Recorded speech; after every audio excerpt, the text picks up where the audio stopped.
এক ব্যক্তি এত পাপ করেছে যে শেষে মৃত্যুর সময় সে সন্তানদেরকে ডাকছে, ডেকে বলছে যে আমি যখন মারা যাব আমার লাশটাকে তোমরা কবর দিও না, যদি আল্লাহ পাক আমাকে ধরতে পারেন তাহলে খবর আছে আমার। কি করতে হবে? সে বলছে যে আমার দেহটাকে তোমরা পুড়িয়ে ফেলবে এবং পুড়িয়ে ফেলার পরে ছাইগুলোকে একত্রিত করবা, করে অর্ধেক ছাই সমুদ্রে ভাসিয়ে দিবা, অর্ধেক ছাই বাতাসে উড়িয়ে দিবা। সন্তানরা তাই করলো।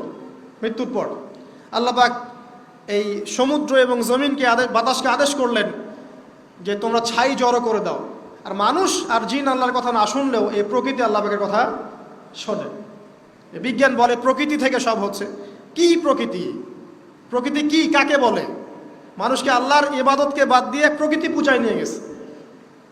এই পুরো প্রকৃতি আর মহাবিশ্ব এক আল্লাহর ইবাদত করে। কে সৃষ্টি করলো প্রকৃতি? প্রাকৃতিকভাবে হয়েছে সব কিছু বলে, আল্লাহ থেকে হয়েছে বলা যাবে না।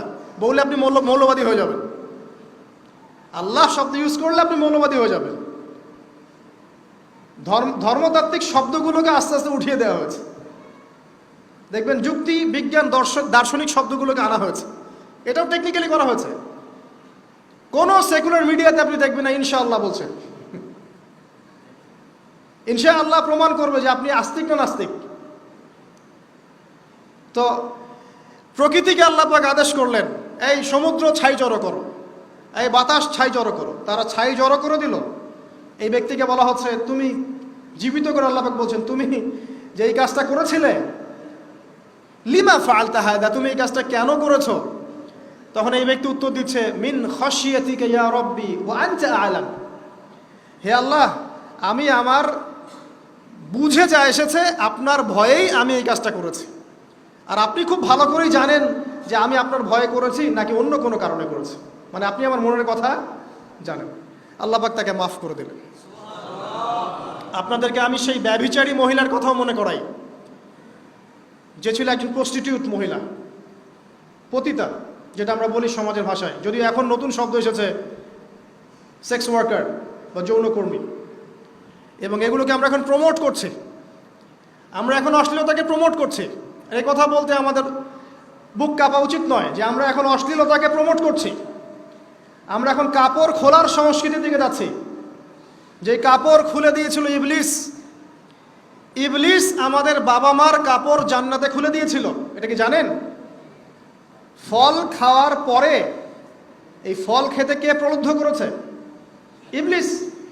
গাছের কাছে গিয়ে ফল ভক্ষণ করার পর সর্বপ্রথম আমাদের পিতামাতার গা থেকে কাপড় খুলে পড়ে গেছে। তা আমাদের পিতামাতাকে মহাবিশ্বে নগ্ন করে দিয়েছে ইবলিস, আর তার অনুসারীরা এই জমিনে আদম সন্তানদেরকে নগ্ন করছে এখন। অতএব এই যে একটা ট্রেন্ড এখন চলছে, দেখবেন হারাম রিলেশনশিপকে মিডিয়ার মধ্য দিয়ে প্রমোট করা হচ্ছে, মনে হয় একটা স্বাভাবিক বিষয়। কোনো বিষয় না এটা, যে কেউ জেনাই করতে পারে। জেনা, পর্ন খুব নর্মাল। হালালভাবে যদি আপনি বিয়ে শাদী করতে যান তখন সমস্যা হচ্ছে। হালালভাবে যদি আপনি বিয়ে করতে যান তখন সমস্যা হচ্ছে। হারামভাবে আপনি যা ইচ্ছা তাই করতে পারেন, সমাজে কেউ কিছু বলছে না। এখন বলছে এগুলো স্বাধীনতা। সুবহানাল্লাহ, কোন স্বাধীনতা? স্বাধীনতা বলে কোনো শব্দ নাই মহাবিশ্বে। এই পুরো বিশ্বের সমস্ত মানুষ আল্লাহর অধীনে পরাধীন। এই বিশ্বে যত মানুষ বসবাস করছে এখন, এরা কেউই স্বাধীন নয়। না কেউ স্বাধীন ছিল, না আছে, না থাকবে। সবাই আল্লাহ পাকের দাসত্বের অধীনে পরাধীন। স্বাধীন সেই এই পৃথিবীতে যে ব্যক্তি শয়তানের তাবেদারি করে, ও নফসের তাবেদারি করে, ও তো স্বাধীন, যা ইচ্ছা তাই করতে পারে। এই যে অশ্লীলতার প্রমোটিংটা চলছে, এটাকে পারিবারিকভাবে বন্ধ করতে হবে। আল্লাহ পাক আমাদেরকে বোঝার তৌফিক দান করুন। এগুলো যত বাড়বে সমাজে মহামারী আসবে। দেখে নিয়ে মহামারী আসবে, দুর্ভিক্ষ আসবে, সমাজে এমন সব রোগ ব্যাধির জন্ম হবে যেগুলো নামও শোনে নাই মানুষ কখনো, এবং সামনে ভূমিধস অপেক্ষা করছে। এগুলো আসবে। যাই হোক, ওই মহিলা, যে ব্যক্তি একজন যৌনকর্মী ছিল, বা যেটা আমরা বলি ব্যভিচারিণী মহিলা ছিল, একটা কুকুরকে দেখেছে সে পানি পান করার জন্য তৃষ্ণার্ত।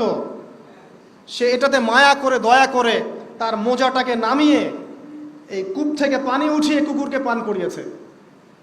এই একটা কাজের বদৌলতে আল্লাহ রাব্বুল আলামিন এই ব্যভিচারী মহিলাকে মাফ করে জান্নাত দিয়ে দিয়েছে।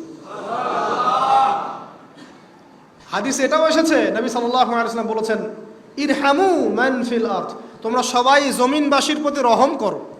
জমিনে মুসলিমই থাকতে হবে, তাদের প্রতি রহম করতে হবে এমন নয়, জমিনবাসী যারাই আছে সবার প্রতি রহম করো, জাতি ধর্ম বর্ণ নির্বিশেষে। এমনকি পশু পাখির প্রতিও দয়া করো। ইরহামু মান ফিল আরদ, জমিনে যারা আছে সবার প্রতি রহম করো। ইয়ারহামুকুম মান ফিস সামা, যিনি আসমানে আছেন তিনি তোমাদের প্রতি রহম করবে ইনশাআল্লাহ। ইসলাম এই কথাগুলো বলেছে 1400 বছর আগে।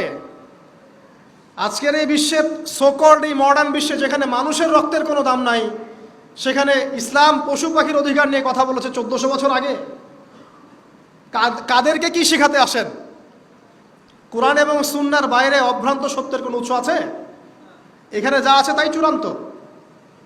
মানতে চাইলে মানেন, না মানতে চাইলে জাহান্নামে যান, কেউ তো বাধ্য করছে না। লাকুম দীনুকুম ওয়ালিয়া দিন। আল্লাহ পাকের রহমত দেখেন, আরেকটা ঘটনা আছে এমন, একটা বিড়ালকে বেঁধে রেখেছিল এক মহিলা, খাবার দেয় নাই, কষ্ট দিয়েছে। এই একটা বিড়ালকে খাবার না দিয়ে কষ্ট দেওয়ার কারণে এই মহিলাকে আল্লাহ পাক জাহান্নামে পাঠিয়েছে। এরকম কত ঘটনা আছে, এই ঘটনাগুলো হাদিসের পাতায় বর্ণিত আছে।